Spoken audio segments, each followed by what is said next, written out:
तो फ्रेंड फिर से बहुत बहुत स्वागत है आप सभी का आपका अपना ही यूट्यूब चैनल मैं ज़ टारगेट पर। तो प्यारे बच्चों, आज की इस क्लास में हम लोग क्लास 10 के साइंस यानी कि विज्ञान के काफ़ी महत्वपूर्ण मोस्ट 50 वीवीए ऑब्जर्व क्वेश्चन को पढ़ने वाले हैं।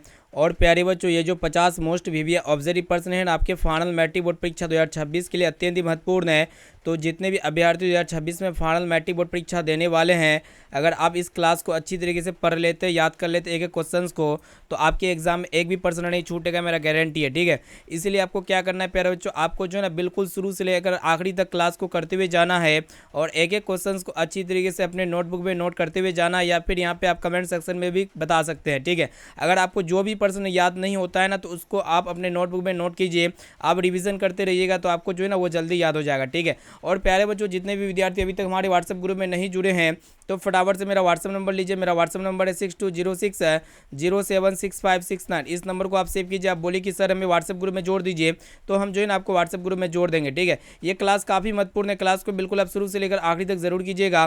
तो प्यारे बच्चों, फटाफट से क्लास को लाइक कर दीजिएगा, चैनल पर नए हैं तो चैनल को भी सब्सक्राइब कर लीजिएगा, साथ में बगल में नोटिफिकेशन बेल आइकन आएगा, इसे प्रेस करके ऑल पर जरूर सेलेक्ट कर लीजिएगा। ठीक है ना, तो चलिए प्यारे बच्चों, आज का क्लास को स्टार्ट करते हैं। तो प्यारे बच्चों देखिएगा, आज का प्रथम प्रश्न आपके एग्जाम के लिए बहुत ही महत्वपूर्ण है 2026 के लिए। यहाँ पे आपसे पूछा जा रहा है कि हीलियम कैसा तत्व है। तो प्यारे बच्चों, हीलियम जो होते हैं ना, ये अक्रिय तत्व होते हैं, आपको ये चीज़ पता होना चाहिए। और प्यारे बच्चों, आपके एग्जाम में एक प्रश्न भी पूछ लिया जाता है कि कौन सा तत्व निष्क्रिय गैस में आते हैं। तो हीलियम जो आते हैं ना प्यारे बच्चों, ये निष्क्रिय गैस में आते हैं, आपको ये पता होना चाहिए। और प्यारे बच्चों, ये जो हीलियम होते हैं ये सबसे हल्का तत्व होते हैं, आपको ये भी पता होना चाहिए। अब आइए फिर बच्चों देखते हैं यहाँ पे अगला प्रश्न क्या कर रहा है कि यहाँ पे आपसे पूछा जा रहा है कि जल में हाइड्रोजन तथा ऑक्सीजन की परमाणु संख्याओं का अनुपात क्या होते हैं। तो सबसे पहले यहाँ पे आपको क्या पता होना चाहिए, पहले प्यारे बच्चों जल का रासायनिक सूत्र पता होना चाहिए।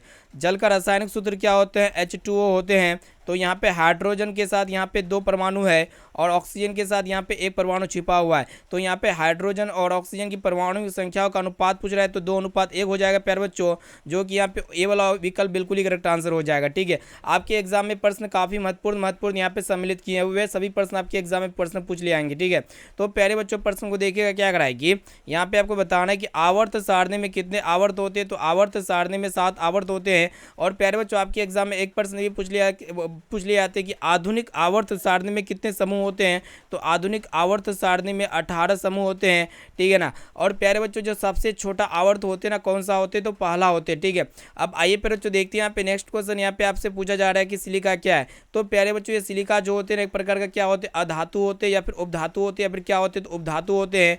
ये चीज़ आपको पता होना चाहिए। ठीक है, और प्यारे बच्चों जो सिलिका होते हैं जिसे हम लोग क्या कहते हैं प्यारे बच्चों, SiO2 कहते हैं। ठीक है, ये एक प्रकार क्या है प्यारे बच्चों, यौगिक है। ठीक है, इसको अच्छी तरीके से याद कर लीजिएगा, आपके एग्जाम में प्रश्न पूछ लिए आते हैं। ठीक है, और प्यारे बच्चों जो ग्लास होते हैं ना, ग्लास किससे बनाए जाती है, तो यही सिलिका से बनाए जाते हैं। अब चलिए प्यारे बच्चों देखते हैं यहाँ पे नेक्स्ट क्वेश्चन की तरफ बढ़ चलते हैं। चलिए देखते हैं यहाँ पे नेक्स्ट क्वेश्चन। यहाँ पे आपसे पूछा जा रहा है कि OH सिंगल बॉन्ड क्रियाशील मूलक को क्या कहते हैं। तो OH सिंगल बॉन्ड क्रियाशील मूलक को हम लोग क्या कहते हैं प्यारे बच्चों, एल्कोहल कहते हैं। यहाँ पे सी वाला विकल्प बिल्कुल ही करेक्ट आंसर हो जाएगा। और प्यारे बच्चों जो एल्कोहल होते हैं ना, इसका मतलब अनुसूत्र क्या होते हैं, CH3OH होते हैं। ये चीज़ आपको पता होना चाहिए। ठीक है, आपके एग्जाम में प्रश्न पूछ लिए आते हैं। और प्यारे बच्चों एल्कोहल में कौन सा समूह प्रमुख होते हैं। तो ये जो OH होते हैं ना प्यारे बच्चों, OH क्या होते हैं, मतलब OH क्या होते हैं, एल्कोहल में प्रमुख समूह होते हैं। ठीक है, अब आइए प्यारे बच्चों देखते हैं यहाँ पे नेक्स्ट क्वेश्चन। यहाँ पे आपसे पूछा जा रहा है कि प्रकृति में ऑक्सीजन का संतुलन कैसे बना रहता है। ठीक है, तो प्रकृति में ऑक्सीजन का जो संतुलन बना रहता है ना प्यारे बच्चों, प्रकाश संश्लेषण के द्वारा बना होता है। इसे आपको पता होना चाहिए। प्यारे बच्चों आपको पता ये भी होना चाहिए, जो पेड़ पौधे होते हैं, पेड़ पौधे में प्रकाश संश्लेषण कहाँ पे होते हैं, तो पेड़ पौधे के पत्तियों में होते हैं।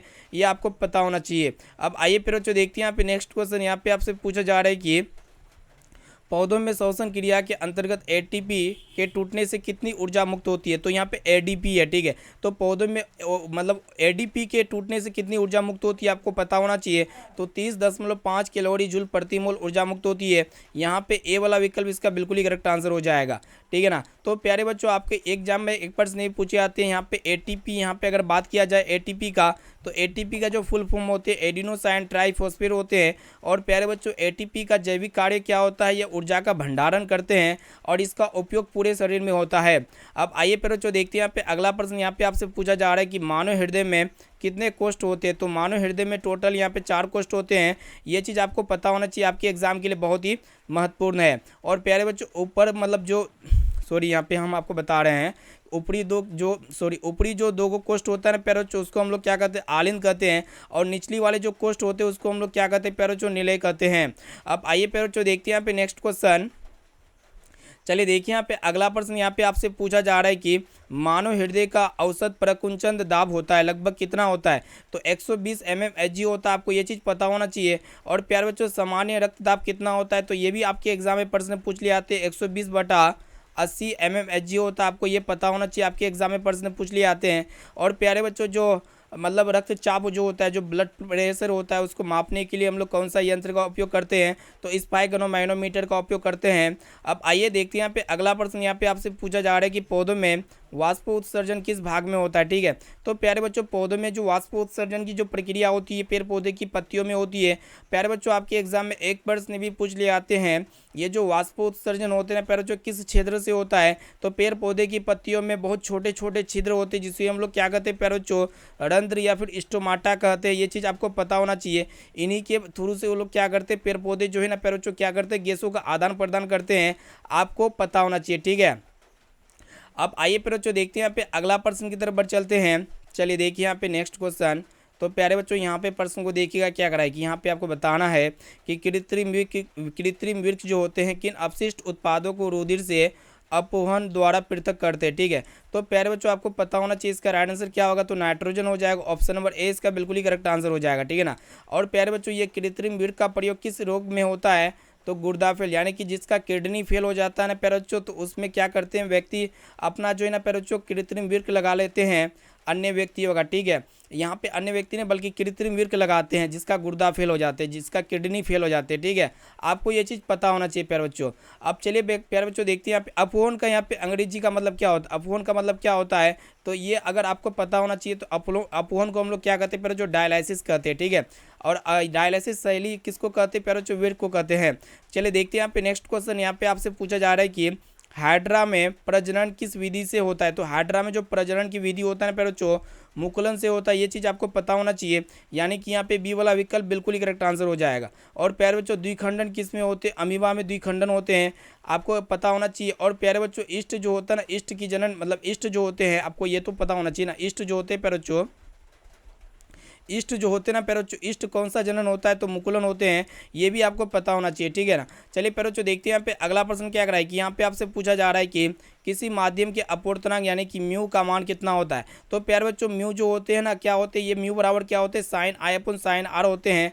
ठीक है, ये चीज़ आपको पता होना चाहिए। और प्यारे बच्चों ये किसका नियम है, तो ये सनेल का नियम है। ठीक है, ये आपको पता होना चाहिए। ठीक है, अब आइए प्यारे बच्चों देखते हैं यहाँ पे अगला प्रश्न क्या करा है कि दाढ़ी बनाने में कौन सा दर्पण उपयुक्त है। अब देखिए दाढ़ी बनाने के लिए जो है ना प्यारे बच्चों हम लोग कौन सा दर्पण का उपयोग करते हैं, अवतल दर्पण का उपयोग करते हैं। और प्यारे बच्चों अवतल दर्पण में जो प्रतिबिंब बनता है ना, बड़ा और सीधा बनाता है। ठीक है, आपको ये पता होना चाहिए। अवतल दर्पण का हम लोग और भी उपयोग करते हैं, जैसे कि मतलब यहाँ पे ईएनटी जो आपका मेडिकल फील्ड में जो डॉक्टर लगे होते हैं, ईएनटी डॉक्टर, वहाँ पे किया जाता है। सर्च लाइट के रूप में अवतल दर्पण का उपयोग किया जाता है।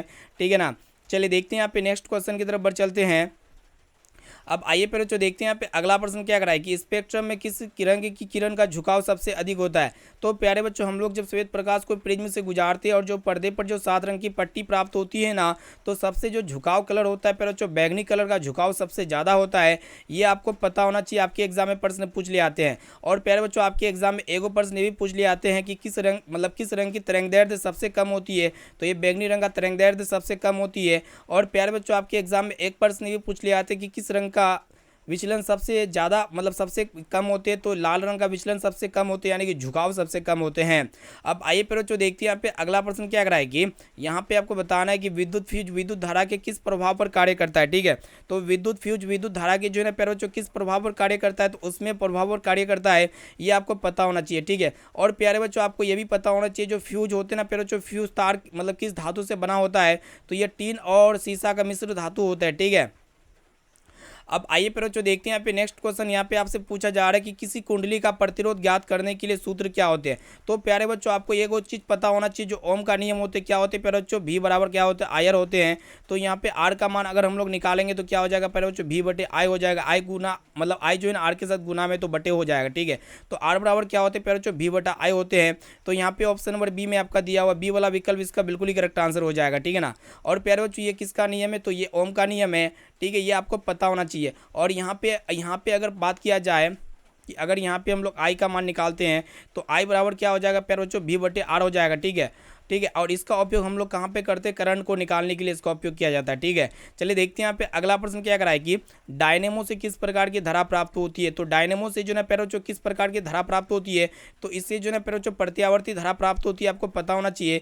और प्यारे बच्चों ये डायनेमो का कार्य क्या होता है, ये यांत्रिक ऊर्जा को विद्युत ऊर्जा में बदल देता है। और प्यारे बच्चों हम लोग प्रत्यावर्ती धारा का उपयोग कहाँ पे करते हैं, अपने घरों में करते हैं। और हमारे घरों में जो प्रत्यावर्ती धारा आपूर्ति की जाती है 220 वोल्ट पे आपूर्ति की जाती है। और प्यारे बच्चों ये धारा जो होती है ना 50 हर्ट्ज का होती है, यानी कि 1 सेकंड में जो है ना प्यारे बच्चों मतलब प्रत्यावर्ती धारा जो होती है ये 50 बार अपना दिशा को चेंज करती है। अब चलिए प्यारे बच्चों देखते हैं यहाँ पे नेक्स्ट क्वेश्चन। अब आइए फिर बच्चों देखते हैं यहाँ पे अगला प्रश्न क्या कराए कि डेंगू उत्पन्न करने वाला जो मच्छर होते हैं ना किस तरह के जल में पनपता है। तो डेंगू उत्पन्न करने वाला जो मच्छर होती है साफ जल में पनपते हैं, आपको पता होना चाहिए। और प्यारे बच्चों डेंगू फैलाने वाला मच्छर कौन होता है, तो एडिज मतलब एगो इसका नाम होता है प्यारे बच्चों, हम यहाँ पे लिख के बता देते हैं, ठीक है। यहाँ पे नाम देखिएगा, यहाँ पे अगर हम बोलेंगे तो नहीं होगा। एडिज इजिप्ट होते मतलब यहाँ पे एडिस क्या होते प्यारे बच्चों, एडिस इज यहाँ पे इजिप्टाई, ठीक है। यहाँ पे क्या होते प्यारे बच्चों, एडिस इजिप्टाई होते, ठीक है। इसको अच्छी तरीके से याद रखिएगा। और प्यारे बच्चों मलेरिया उत्पन्न करने वाला जो मच्छर होते हैं ना मादा एनोफिलीज होते हैं, ये आपको पता होना चाहिए, ठीक है। और डेंगू उत्पन्न करने वाला मच्छर का नाम क्या होता है प्यारे बच्चों, एडिस इजिप्टाई होते हैं। और मलेरिया उत्पन्न करने वाला मच्छर का नाम क्या होते हैं, मादा एनोफिलीज होते हैं, ये आपको पता होना चाहिए। अब आइए प्यारे बच्चों देखते हैं यहाँ पे नेक्स्ट क्वेश्चन की तरफ बढ़ चलते हैं। यहाँ पे देखिएगा प्रश्न ये कराएगी, आपको बताना है कि निम्नलिखित में कौन बायोगैस ईंधन स्रोत नहीं है। तो यहाँ पे बायोगैस ईंधन स्रोत कौन नहीं है, नाभिक की ऊर्जा बायोगैस ईंधन स्रोत नहीं है, इनके अलावा लकड़ी है, कोयला है, गोबर गैस, ये तीनों जो है ना प्यारे बच्चों बायोगैस ईंधन स्रोत है, आपको पता होना चाहिए। और प्यारे बच्चों ये बायोगैस जो होते हैं ना प्यारे बच्चों, बायोगैस जो होते हैं मतलब सॉरी यहाँ पे गोबर गैस का बात कर रहे हैं। यहाँ पे अभी गोबर गैस जो होते हैं ना प्यारे बच्चों, गोबर गैस का मुख्य घटक क्या होते हैं, मीथेन होते हैं, आपको ये पता होना चाहिए। अब चलिए प्यारे बच्चों देखते हैं यहाँ पे नेक्स्ट क्वेश्चन की तरफ बढ़ चलते हैं। यहाँ पे क्लास को आप बिल्कुल शुरू से लेकर आखिरी तक जरूर कीजिएगा प्यारे बच्चों। यहाँ पे एक एक क्वेश्चन आपके एग्जाम के लिए बहुत ही महत्वपूर्ण है। यहाँ पे आपको बताना है कि पायरुवेट के विखंडन से कार्बन डाइऑक्साइड जल तथा ऊर्जा देती है। और ये क्रिया जो है ना प्यारे बच्चों कहाँ पे होती है वही आपको बताना। तो ये क्रिया जो होती है ना प्यारे बच्चों कहाँ पे होती है, माइटोकॉन्ड्रिया में होती है। और प्यारे बच्चों आपको ये भी पता होना चाहिए कि कोशिका का पावर हाउस किसे कहा जाता है, तो यही माइटोकॉन्ड्रिया को कहा जाता है, ठीक है ना। आपके एग्जाम में एक प्रश्न भी पूछ लिए आते हैं। और प्यारे बच्चों ये क्रिया किस शोषण में होती है, ये क्रिया जो होती है ना प्यारे बच्चों ये ऑक्सी शोषण में होती है, ठीक है। चलिए देखते हैं यहाँ पे अगला प्रश्न क्या कराए कि यहाँ पे आपसे पूछा जा रहा है कि निम्न में से कौन सा पदार्थ लेंस बनाने के लिए प्रयुक्त नहीं किया जा सकता है, ठीक है। तो प्यारे बच्चों आपको पता होना चाहिए ये जो मिट्टी होते हैं ना इसका उपयोग हम लोग लेंस बनाने के लिए इसका उपयोग नहीं करते हैं, ठीक है। लेंस के निर्माण में मुख्य रूप से कौन से उपयोग होते हैं, जैसे कि कांच हो गया प्यारे बच्चों, कांच का उपयोग करते हैं, प्लास्टिक का उपयोग करते हैं, ठीक है। ये मुख्य रूप से इसका उपयोग किया जाता है, ठीक है। तो प्यारे बच्चों मिट्टी से क्या बनाए जाते हैं, बर्तन बनाए जाते हैं, ईंटें बनाए जाते हैं। अब आइए देखते हैं यहाँ पे अगला प्रश्न क्या कराए कि किसी बीम का वास्तविक प्रतिबिंब समान आकार का प्राप्त करने के लिए बीम को उत्तल लेंस के सामने कहाँ पे रखेंगे, ठीक है।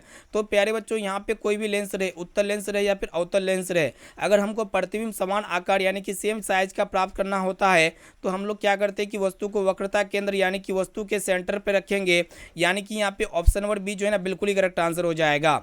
अब चलिए प्यारे बच्चों देखते हैं यहाँ पे नेक्स्ट क्वेश्चन।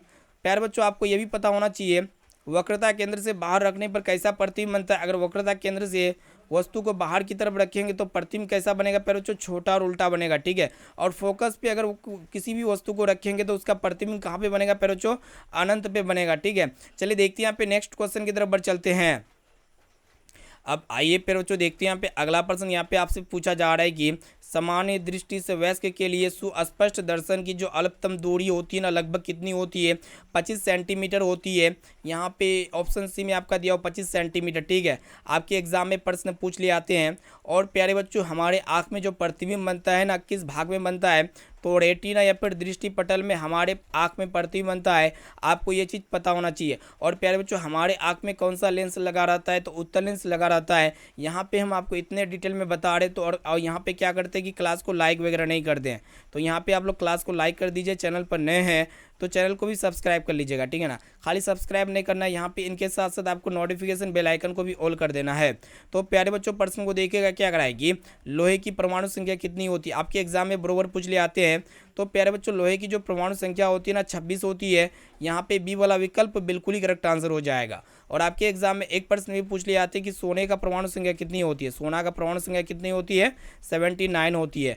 ये प्रश्न पूछ लिए आते हैं, ठीक है। अब आइए देखते हैं यहाँ पे अगला प्रश्न क्या कराए कि यहाँ पे आपसे पूछा जा रहा है कि कोई विलयन लाल लिटमस को नीला कर देता है तो इसका पीएच मान कितना होगा। तो प्यारे बच्चों आपको पता होना चाहिए जो क्षार होते हैं ना ये लाल लिटमस पत्र को नीला कर देते हैं और इसका जो पीएच मान होते हैं 7 से अधिक होते हैं। 7 से अधिक ऑप्शन डी में दिख रहा है, ठीक है।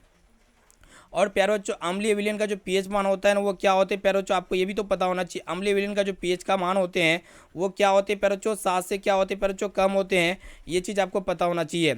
अब चलिए प्यारे बच्चों देखते हैं यहाँ पे नेक्स्ट क्वेश्चन। यहाँ पे देखिएगा क्या कराए कि यहाँ पे आपसे पूछा जा रहा है कि CHO सिंगल बॉन्ड अभिक्रियाशील मूलक को क्या कहते हैं। तो यहाँ पे CHO सिंगल बॉन्ड अभिक्रियाशील मूलक को क्या कहते हैं प्यारे बच्चों, एल्डिहाइड कहते हैं। यहाँ पे आपको पता होना चाहिए, ठीक है ना। आपके एग्जाम में प्रश्न पूछ लिए आते हैं, इसको अच्छी तरीके से याद रखिएगा। और प्यारे बच्चों एल्कोहल में कौन सा मूलक होते हैं, तो एल्कोहल में जो होते हैं ना प्यारे बच्चों सिंगल बॉन्ड OH होते हैं। और यहाँ पे एल्डिहाइड में कौन सा अभिक्रिया मूलक होते हैं, तो CHO सिंगल बॉन्ड होते हैं, ठीक है। प्यारे बच्चों आपको ये पता होना चाहिए। और प्यारे बच्चों आपको ये भी पता होना चाहिए जो आपका सिंगल बॉन्ड कहीं कहीं क्या होता है, सिंगल बॉन्ड COOH होते हैं, COOH होते हैं, ठीक है। ये किसका सूचक होते हैं, तो ये जो सूचक होते हैं ना प्यारे बच्चों किसका सूचक होते हैं, ये जो होते हैं ना कार्बोक्सिलिक अम्ल का सूचक होते हैं, ठीक है ना।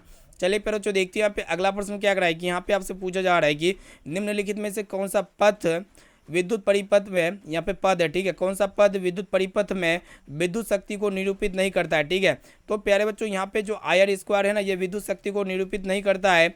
ये चीज़ आपको पता होना चाहिए। विद्युत शक्ति जो होते हैं ना प्यारे बच्चों इसका जो ऐसे ही मात्रक होते हैं क्या होते हैं प्यारे बच्चों, वाट होते हैं, आपको ये पता होना चाहिए, ठीक है ना। प्यारे बच्चों हम लोग जानते हैं जो शक्ति होते हैं, शक्ति जो होते हैं ना क्या होते हैं प्यारे बच्चों, P होते हैं, ठीक है, पावर। और P बराबर क्या होते हैं प्यारे बच्चों, आपको ये भी पता होना चाहिए। यानी कि वोल्ट को अगर हम लोग करंट से गुणा कर देंगे तो शक्ति प्राप्त होगा, ठीक है ना। चलिए देखते हैं यहाँ पे नेक्स्ट क्वेश्चन की तरफ बढ़ चलते हैं। यहाँ पे आपको बताना है कि नाभिक की ऊर्जा प्राप्त करने के लिए आवश्यक है। तो प्यारे बच्चों नाभिक की ऊर्जा प्राप्त करने के लिए किसकी आवश्यकता होती है, तो यूरेनियम की आवश्यकता होती है। यानी कि यहाँ पे सी वाला विकल्प इसका बिल्कुल ही करेक्ट आंसर हो जाएगा। अब आइए प्यारे बच्चों देखते हैं यहाँ पे नेक्स्ट क्वेश्चन की तरफ बढ़ चलते हैं। चलिए देखिए यहाँ पे अगला प्रश्न यहाँ पे आपसे पूछा जा रहा है कि विद्युत धारा उत्पन्न करने की युक्ति को क्या कहते हैं। तो देखिएगा प्यारे बच्चों विद्युत धारा यानी कि जिससे इलेक्ट्रिक करंट उत्पन्न किया जाता है तो उसको हम लोग क्या कहते हैं वही आपको बताना है, ठीक है। उसको हम लोग क्या कहेंगे प्यारे बच्चों, आप फटाफट से बता सकते हैं। तो उसको हम लोग क्या कहेंगे, जनित्र यानी कि जनरेटर कहेंगे। यहाँ पे ए वाला विकल्प बिल्कुल ही करेक्ट आंसर हो जाएगा, ठीक है ना। और प्यारे बच्चों विद्युत धारा को मापने के लिए हम लोग कौन सा किसका उपयोग करते हैं, तो एमीटर का उपयोग करते हैं जिससे विद्युत धारा मापा जाता है, ठीक है ना। और प्रत्यावर्ती का जो स्रोत होते हैं ना प्यारे बच्चों, प्रत्यावर्ती का स्रोत क्या होते हैं, जनित्र होते हैं। आइए देखते हैं यहाँ पे अगला प्रश्न क्या कराएगी, लघु पतन के समय परिपथ में विद्युत धारा का मान क्या होता है। तो प्यारे बच्चों हमारे घर में या फिर कहीं पे भी शॉर्ट सर्किट होता है तो उस समय में जो इलेक्ट्रिक करंट का जो वैल्यू होता है ना उस सर्किट में क्या होता है, बहुत अधिक बढ़ जाता है। यानी कि यहाँ पे देख सकते हैं प्यारे बच्चों ऑप्शन सी में आपका दिया हुआ है, यहाँ पे सी वाला विकल्प बिल्कुल ही करेक्ट आंसर हो जाएगा, ठीक है। तो प्यारे बच्चों यहाँ पे जब भी शॉर्ट सर्किट होता है तो तार क्यों जल जाते हैं, आपको ये पता होना चाहिए। जब भी शॉर्ट सर्किट होते हैं तो उसमें तार जलने का जो मुख्य कारण होते हैं ना उसमें अत्यधिक धारा के कारण, यानी कि उसमें अत्यधिक धारा प्रवाहित हो जाती है, ठीक है। इसमें क्या होते हैं प्यारे बच्चों, फेस और न्यूट्रल सट जाते हैं, दोनों प्लस माइनस तार क्या होते हैं, उसमें तो प्लस माइनस नहीं होते हैं।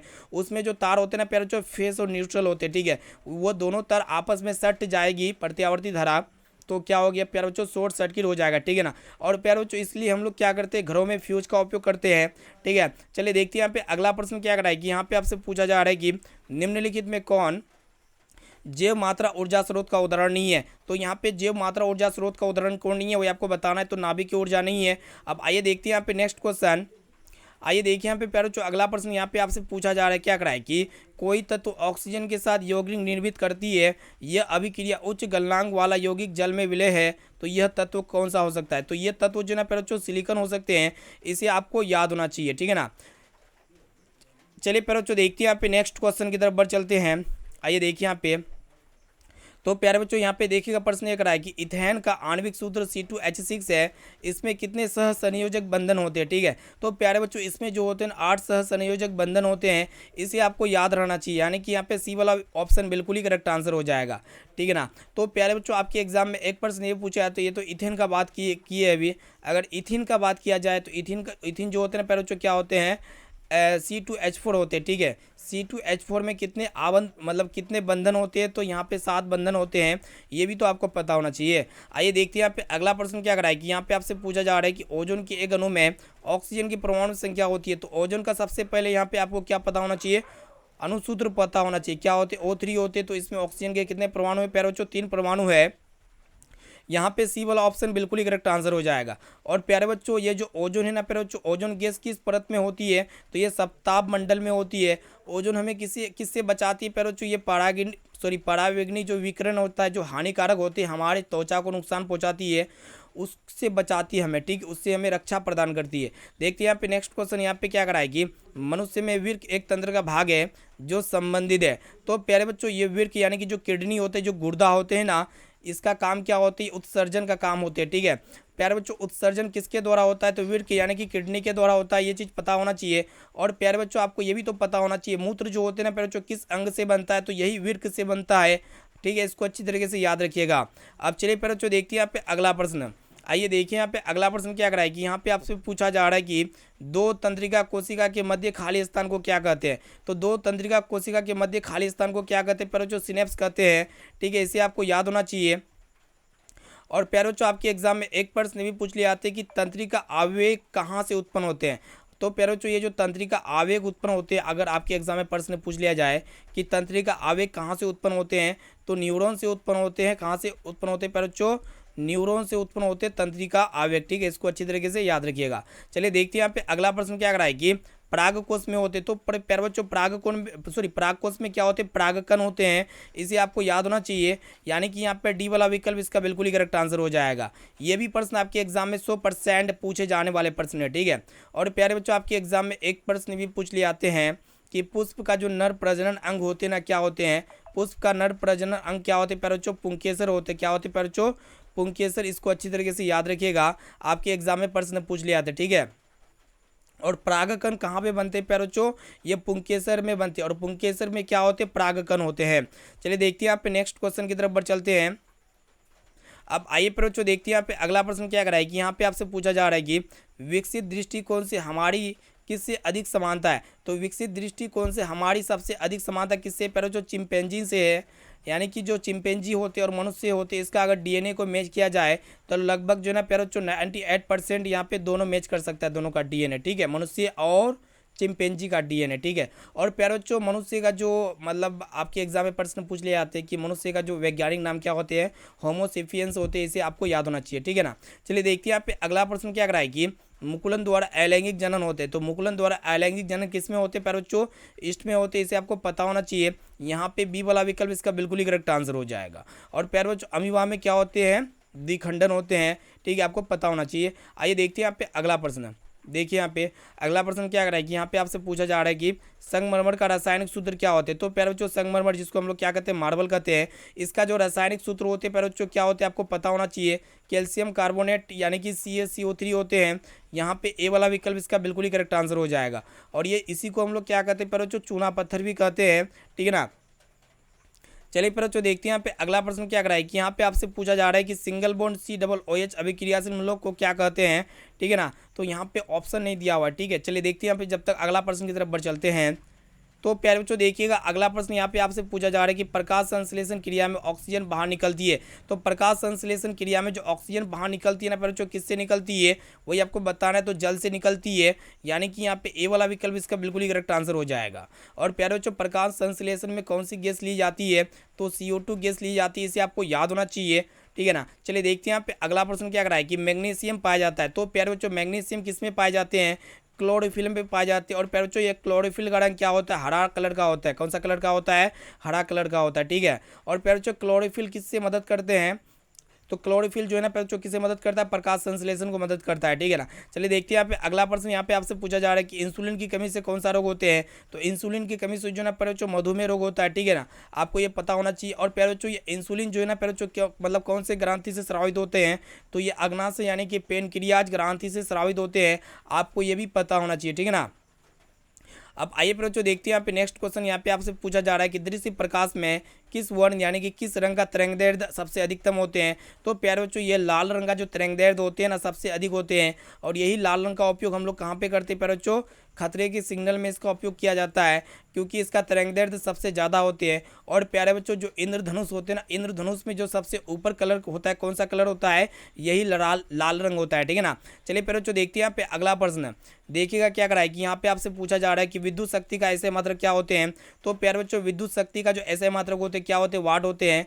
और प्यारे बच्चों आपको ये भी तो पता होना चाहिए जो शक्ति होते हैं ना पी, जिसको हम लोग कहते हैं पी बराबर क्या होते हैं प्यारे बच्चों, वी आई होते हैं, ये आपको पता होना चाहिए। जहाँ पे वी क्या होते हैं, वोल्ट होते हैं, और आई क्या होते हैं, करंट होते हैं। आइए देखिए यहाँ पे अगला प्रश्न यहाँ पे आपसे पूछा जा रहा है कि विद्युत बल्ब का तंतु यानी कि जो फिलामेंट होते हैं ना वो किसका बना होता है। तो वो टंगस्टन का बना होता है। और प्यारे बच्चों ये टंगस्टन का जो गलनांक होते हैं ना ये बहुत अधिक होता है, ठीक है ना।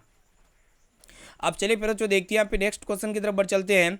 चलिए फिर बच्चों देखते हैं यहाँ पे अगला प्रश्न क्या कराए कि यहाँ पे आपसे पूछा जा रहा है कि नाभिक की ऊर्जा प्राप्त करने के लिए आवश्यक है। तो नाभिक की ऊर्जा प्राप्त करने के लिए क्या आवश्यक होते हैं, यूरेनियम होते हैं, यानी कि यहाँ पे सी वाला विकल्प बिल्कुल ही करेक्ट आंसर हो जाएगा, ठीक है ना। तो प्यारे बच्चों यहाँ पे अगर आपसे पूछा जा रहा है जाए कि भारत में नाभिक के संयंत्र कहाँ पे है, तो भारत में नाभिक के जो संयंत्र है ना प्यारे बच्चों कहाँ पे, तारापुर में है या फिर काकरापाड़ में, ठीक है ना। इसको अच्छी तरीके से याद रखिएगा। अब आइए फिर बच्चों देखते हैं यहाँ पे अगला प्रश्न क्या करा है कि ग्लोबल वार्मिंग के लिए उत्तरदायी गैस है। तो ग्लोबल वार्मिंग के जो उत्तरदायी गैस होते हैं फिर बच्चों कौन सा गैस होते हैं, CO2 गैस होते हैं, इसे आपको याद होना चाहिए। यहाँ पे सी वाला विकल्प बिल्कुल ही करेक्ट आंसर हो जाएगा, ठीक है ना। तो प्यारे बच्चों आपके एग्जाम में ये प्रश्न पूछ लिए आते हैं।